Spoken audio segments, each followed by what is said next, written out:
Today, vice presidential nominee, but for decades he was just known as Coach Walz. And so fittingly, Walz's former football players and high school students got on stage for their favorite coach and geography teacher. Please welcome Ben Ingman from Minnesota. Tim Walz is the kind of guy you can count on to push you out of a snowbank. I know this because Tim Walz has pushed me out of a snowbank. Walz, the governor of Minnesota until recently, was pretty much an unknown politician from the US Midwest. But then barely 2 weeks ago, he plunged into the national spotlight when Kamala Harris picked him as her running mate. Wednesday night was Walz's moment to tell America what he's all about. But it was those players and my students who inspired me to run for Congress. They saw in me what I had hoped to instill in them, a commitment to the common good, an understanding that we're all in this together, and the belief that a single person can make a real difference for their neighbors. So there I was, a 40-something high school teacher with little kids, zero political experience, and no money, running in a deep red district. But you know what?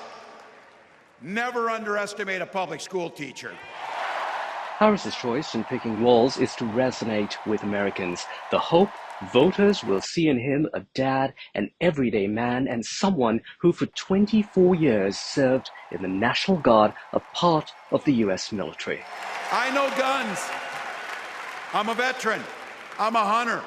And I was a better shot than most Republicans in Congress, and I got the trophies to prove it. But I'm also a dad. I believe in the Second Amendment, but I also believe our first responsibility is to keep our kids safe.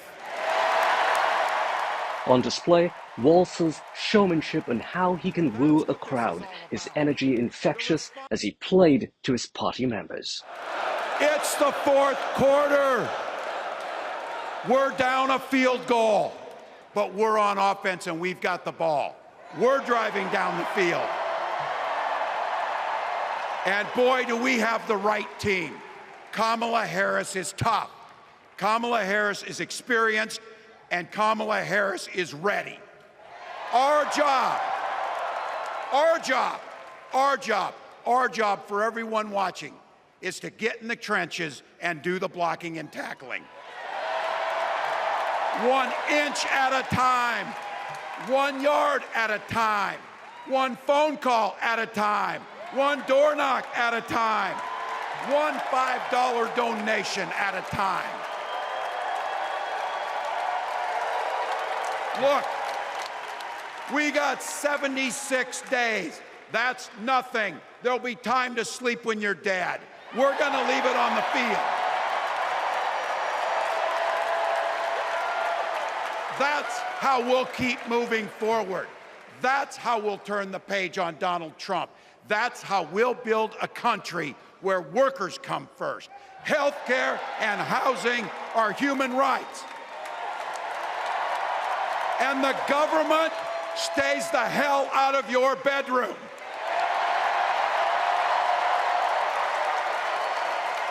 That's how we make America a place where no child is left hungry, where no community is left behind, where nobody gets told they don't belong. That's how we're gonna fight. And as the next president of the United States always says, when we fight, thank you. God bless. Walz was the one who first publicly called Trump weird on TV, turning it into a sort of catchphrase for the Democrats, and yes, the word made it into the speech Wednesday night. They'll repeal the Affordable Care Act. They'll gut Social Security and Medicare. And they will ban abortion across this country, with or without Congress. Here's the thing. It's an agenda nobody asked for.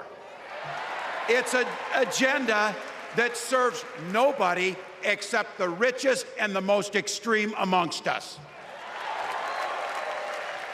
And it's an agenda that does nothing for our neighbors in need. Is it weird? Absolutely. Absolutely. This was Tim Walz's stage, the biggest audience he's ever got to introduce himself to America and the world. This was certainly a moment he seized, but did he conquer? November 5th, election night, will be the judge.